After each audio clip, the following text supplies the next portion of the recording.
بسم اللہ الرحمن الرحیم۔ السلام علیکم، میں سمی ابراہیم آج کی خبروں کے ساتھ حاضر خدمت نظر ڈالیں گے۔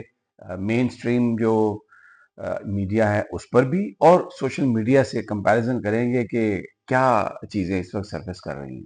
تو پاکستان کی جو سیاسی صورتحال ہے وہ ہمیں نظر آ رہی ہے۔ جنگ اخبار کو دیکھیں تو اس میں حامد میر صاحب نے ایک اپنا پرانا کالم ریپروڈیوس کیا، اور اس میں وہ خواجہ آصف صاحب کی تھوڑی تعریف کی گئی ہے کہ عاصم منیر صاحب کا نام جو آرمی چیف کے لیے آیا لسٹ میں، اس میں خواجہ آصف صاحب کا بڑا رول ہے۔ ایک طرح سے جو وہ ہاٹ واٹرز میں تھے جنرل باجوہ کے حوالے سے بیان دینے کے بعد اسٹیبلشمنٹ ذرا تھوڑی سی خفا تھی، تو آج حامد میر صاحب کی کوشش ہے کہ عاصم منیر صاحب کا قصہ جو ہے ان کی اپوائنٹمنٹ کا، اس کو مثال اس کو رکھ کے سامنے ایک پرانا کالم انہوں نے ریپروڈیوس کیا ہے، اور اس میں جو کہا جا رہا ہے بیسیکلی میسج وہ یہی ہے کہ ایک تو یہ چیز یاد رہے کہ تحریک انصاف نے مخالفت کی تھی، عمران خان صاحب نے جنرل عاصم منیر کی مخالفت کی تھی، اور پھر خواجہ آصف صاحب کا بڑا اس میں کنٹریبیوشن ہے کہ انہوں نے وہ لسٹ میں نام ڈلوایا وغیرہ وغیرہ وغیرہ۔ تو اس میں نظر یہ آ رہا ہے کہ وہ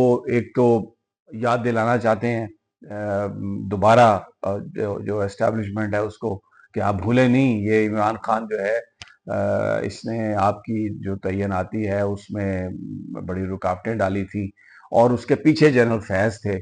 تو وہ اسی چیز میں وہ لگ رہا ہے سارا معاملہ۔ انصار عباسی صاحب نے بڑی تعریف کی ہے چیف جسٹس صاحب کی کہ انہوں نے مبارک ثانی کیس کو درست کر دیا، لیکن کوئی یہ کہنے کے لیے تیار نہیں ہے کہ آپ یہ کس قانون کے تحت یہ سب کچھ کیا گیا، کیسے یہ سب کچھ کیا گیا، یعنی ریویو کے بعد کس طرح اس کو لے لیا گیا۔ تو یہ ایک جو سپریم کورٹ کو بھی جو معافی مانگنی چاہیے تھی، یعنی آپ نے اوریہ مقبول جان کو پکڑ لیا کہ انہوں نے نشاندہی کی اس غلطی کی، جنہوں نے غلطی کی ان کی تعریف ہو رہی ہے کہ جی انہوں نے بڑا زبردست کر دیا، حالانکہ جو سپریم کورٹ میں اس دن ہوا اگر اس کو دیکھا جائے کاروائی کے حساب سے تو وہ ایک بہت ہی افسوسناک ساری سچویشن تھی۔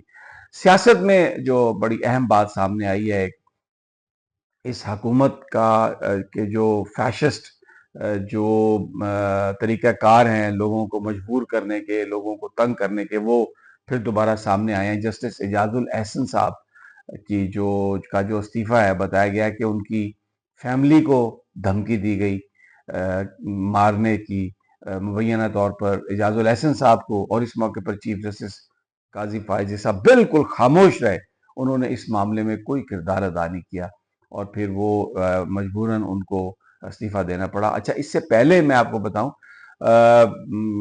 جو اعجاز الاحسن صاحب تھے ان کے گھر کے باہر ایک کریکر دھماکہ بھی ہوا تھا، میاں ثاقب نثار کی جو گاڑی ہے وہ بھی اس میں بھی بم حملہ ہوا تھا ان کے گھر کے باہر۔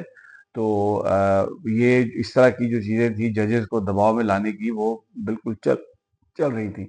اب محمود خان اچکزئی صاحب نے جو بات بیان کی ہے جس کو مین سٹریم میڈیا نے اٹھایا ہے، وہ یہ ہے کہ جو مولانا فضل الرحمان اور آصف زرداری کی جو میٹنگ تھی وہ بیسیکلی میٹنگ تھی کہ جی 2/3 اکثریت کے لیے، قانونی ریفارمز کے لیے، جوڈیشل پیکج کے لیے آصف زرداری صاحب نے فضل الرحمان سے، مولانا فضل الرحمان سے مدد مانگی۔ تو یہ بالکل جو یہ خبریں ہیں کہ وہ اب حکومت نے اس کو ابینڈن کر دیا، یہ بالکل غلط ہے، اور وہ کوشش پوری کر رہی ہے کہ کسی حکومت کے کسی طریقے سے ان کے پاس یہ معاملات جو ہیں وہ ان کو وہ کر لیں، اور مدت ملازمت جو ہے وہ بڑھا دی جائے چیف جسٹس کی، یا کچھ افسران کی گریڈز کو کر کے، تو اس میں پھر ایکسٹینشن بہت سارے لوگوں کی ہو جائے گی۔ تو یہ ابھی تک بھی جو معاملہ ہے یہ آن کارڈز ہے جیسے آپ کہتے ہیں، اور حکومت اس کی ہمیں کوشش کرتی ہوئی نظر آ رہی ہے۔ اور اس میں جو ایک سب سے بڑا جو رول ہے جس کو وکلاء کمیونٹی کہہ رہی ہے کہ it's not a good role, یہ اچھا رول نہیں، آپ اسے ڈرٹی رول کہہ سکتے ہیں، وہ اعظم نذیر تارڑ صاحب، کیونکہ ان کا ایک گروپ ہے وکلاء کا، اور وہ اس میں روزانہ کی بنیاد پر نئی تجاویز پیش کرتے ہیں، نئی چیزوں کو لے کے آتے ہیں۔ تو وہ یہ اب ان کا وہ بیسیکلی اس کے پیچھے وہی ہیں، اور اب لیٹ سی کہ کیا اس کا وہ ہوتا ہے۔ لیکن بہرحال ابھی تک حکومت نے جو ہے نا اس کو ابینڈن نہیں کیا. تو جو مین سٹریم جو میڈیا ہے اس میں تو اس کا کوئی ذکر نہیں، لیکن جو سوشل میڈیا جو امپورٹنٹ بات نظر آ رہی ہے وہ یہ ہے کہ ایک تو 8 سپٹمبر کا جو جلسہ ہے اس کے لیے بہت زیادہ تیاریاں ہیں. اس کے لیے پی ٹی آئی کے لوگ باہر نکلے ہوئے ہیں. اس میں عامر مغل کی بڑی ایک دلیر تقریر ہے. اس کے علاوہ پورے پنجاب میں، کے پی کے میں، ہر طرف لوگوں کو، ورکرز کو متحرک کیا جا رہا ہے. اور 8 سپٹمبر کا جو جلسہ ہے اسلام آباد میں، وہ پی ٹی آئی اس کو چاہتی ہے کہ وہ 22 اگست کے جلسے سے بھی زیادہ بڑی پریپریشن کے ساتھ ہو، اور بہت زیادہ اس میں کام کیا جا رہا ہے.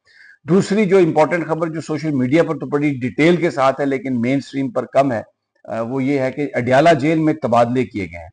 اس میں آفتاب باجوہ ایک ڈپٹی سپرنٹینڈنٹ جیل ہیں، ان کو تبدیل کیا گیا. پھر ایک مظہر اقبال پنچوتا صاحب ہیں، ان کو تبدیل کیا گیا. ایک خاتون ہیں ڈپٹی سپرنٹینڈنٹ جیل، ان کو بھی تبدیل کیا گیا. اور 10 وارڈن ہیں. وہ سارے لوگ جو عمران خان صاحب کا کھانا چیک کرتے تھے وہ بھی اس تبادلے میں ان کو بھی شامل کیا گیا. تو اور یہ جب ہم کمرہ عدالت میں جیل کے اندر جو ہے جاتے تھے تو یہ مظہر اقبال اور آفتاب یہ اس ساری سچویشن کو کنٹرول کرتے ہوئے نظر آتے تھے، لیکن ان کا تبادلہ کر دیا گیا. اور اس کی ایک بنیادی وجہ یہ ہے کہ جو عمران خان صاحب میڈیا سے بات کرتے ہیں یا میڈیا جو رپورٹ کرتا ہے، چند انڈیپینڈنٹ لوگ اندر جانے میں کامیاب ہو جاتے ہیں، اس پر بہت زیادہ خفگی ہے. اور بتایا یہ جا رہا ہے کہ اب یہ جو کچھ جیل کے اندر ہو رہا ہے یہ بالکل نئے لوگوں کو لا کے اڈیالہ جیل میں، تو یہ ماحول اس طرح کا بنایا جا رہا ہے کہ اگر خان صاحب کی وہاں سے شفٹنگ ہو، اگر کوئی اور بھی معاملہ ہو تو تاکہ اس کی باہر تک خبر نہ جائے. اگر کوئی پاسبل ان کا نیٹ ورک ہے تو اس کو توڑ دیا جائے اور یہ باہر تک یہ اس کی خبر نہ جائے. تحریک انصاف کو اس پر بڑا وہ ہے، بڑے کنسرنز ہیں. اچھا، یہ سب کچھ جو ہے یہ مین سٹریم میڈیا پر بہت کم ہے. یعنی یہ خبر ضرور ہے لیکن تفصیل کے ساتھ کہ جو لوگ گئے ان کا رول کیا تھا اور وہ کیوں گئے، اس پہ تحریک انصاف کے کیا کنسرن ہے، اس حوالے سے جو سوشل میڈیا ہے یہ میرے سامنے ہے، وہ تو بہت زیادہ اس میں ڈیٹیل سے بات کرتے ہیں، لیکن جو مین سٹریم میڈیا ہے وہ اس حوالے سے خاموش ہے. کراچی میں چیلم ہے آج، چیلم امام حسین، تو کراچی میں ٹیلی فون سروس سسپینڈ ہے. وہاں پر کچھ اس طرح کے واقعات بھی ہوئے ہیں جو نہیں ہونے چاہیے تھے. 2 آدمی جو ہیں وہ اپنی جان سے گئے ہیں، اور آج کا دن بڑا کروشل ہے. ٹیلی فون سروس سسپینڈڈ ہے. پورے پاکستان میں جو انٹرنیٹ سروس ہے وہ اسی طرح نہ واٹس ایپ چل رہے ہیں، اور اس میں حکومت بڑی جو ہے نا بھونڈے انداز میں ایکسپلینیشن دے رہی ہے کہ جی وہ وی پی این کے یوزیج کی وجہ سے سب کچھ ہوا ہے. جو واٹس ایپ کال ہے اس کا جو مطلب اس میں تصویر کا ڈاؤن لوڈ نہ ہونا یا کوئی فائل جو ہے اٹیچ اس کا نہ کھلنا، اس کا وی پی این کے استعمال سے کیا تعلق ہے؟ کوئی اس کی ایکسپلینیشن نہیں ہے. اور پھر یہ بھی بتایا حکومت کے وی پی این کا استعمال کیوں کرنا ضروری پڑا. جب آپ نے ایکس پہ پابندی لگائی، جب آپ نے دوسری چیزوں پر پابندی لگائی تو لوگ مجبور ہوئے کہ وہ وی پی این کا استعمال کریں. اور وہ جو کہانی بیان کی جا رہی ہے کہ فائبر وار جو ہے، وہ جو فائبر جو بیسیکلی کیبل ہے وہ کسی نے، شارک نے اس کو کاٹ لیا، اس سے کوئی جو اس وقت انٹرنیٹ کے مسائل ہیں اس کا کوئی اس سے تعلق نہیں ہے. تو جھوٹ پر جھوٹ اس پر مین سٹریم میڈیا نے آج بات کی ہے. سوشل میڈیا پر میں بھی اس پہ بہت زیادہ بات ہے. تو ویری انٹرسٹنگ سینیریو. آج دیکھتے ہیں کیا صورتحال بنتی ہے. یہ ہفتہ بہت اہم ہے عدالتی معاملات کے حوالے سے. آج قومی اسمبلی کا اجلاس ہے اور اسی ہفتے پارلیمنٹ کا جوائنٹ سیشن بھی ہے. تو لیٹس سی کہ بلی کب تھیلے سے باہر آتی ہے اور کون سی جو ریفارمز ہیں یا قانون سازی حکومت کرنا چاہتی ہے. تو اجازت، اگلی ویڈیو تک انشاءاللہ ملاقات ہوتی ہے. اللہ نگہبان.